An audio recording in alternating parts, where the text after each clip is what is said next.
স্বাস্থ্যসেবা দেন, স্বাস্থ্যসেবা দিয়ে থাকেন।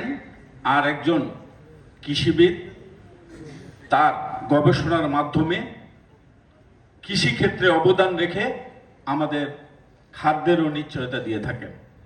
এই জন্য আপনাদের গুরুত্ব অনেক বেশি। আপনারা যদি নতুন নতুন গবেষণার মাধ্যমে, প্রযুক্তির মাধ্যমে আজকে এই বাংলাদেশের কৃষি সেক্টরের পাশে দাঁড়িয়েছেন বলেই বাংলাদেশের মানুষ ইনশাল্লাহ এখনো খাদ্যে স্বয়ংসম্পূর্ণ আছে।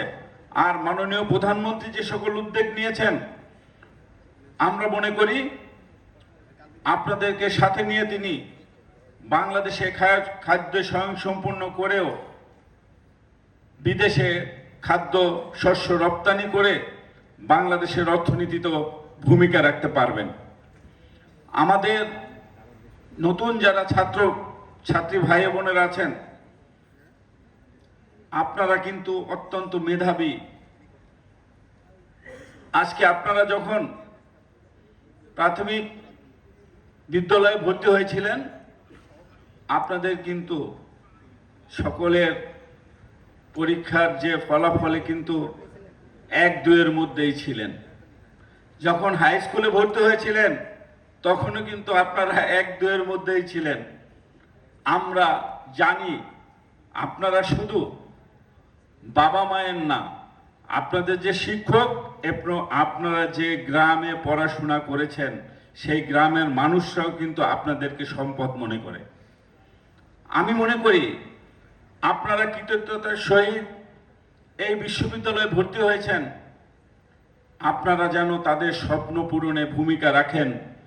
আমরা দেখেছি, আমরা একটা বিশ্ববিদ্যালয়ে পড়াশোনা করেছি, অনেক মেধাবী, অনেক ভালো ভালো ছেলে মেয়েরা ঢাকায় এসে অনেক সময় সঙ্গ দোষে শিক্ষা জীবন কিন্তু তারা নষ্ট করে ফেলে, ধ্বংস হয়ে যায়।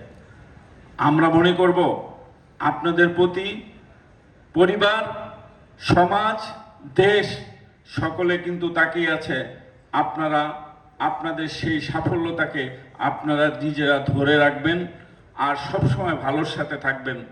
আমরা মনে করি আপনারা যদি নতুন নতুন গবেষণার মাধ্যমে যে প্রযুক্তিটা আনবেন সামনে, সেই প্রযুক্তিটাই আমাদের দেশকে এগিয়ে নিয়ে যাওয়ার জন্য, দেশকে খাদ্য স্বয়ংসম্পূর্ণ রাখার জন্য বিরাট একটি ভূমিকা রাখবে। আমরা চাই এই সরকার এবং এই কৃষি সেক্টর আপনাদের এবং দেশকে ভালো রাখার জন্য, আপনাদের সাথে দেশের যে সম্পর্ক, আমরা যেন আপনাদের সকল স্বার্থ রক্ষা করি। মাননীয় মন্ত্রী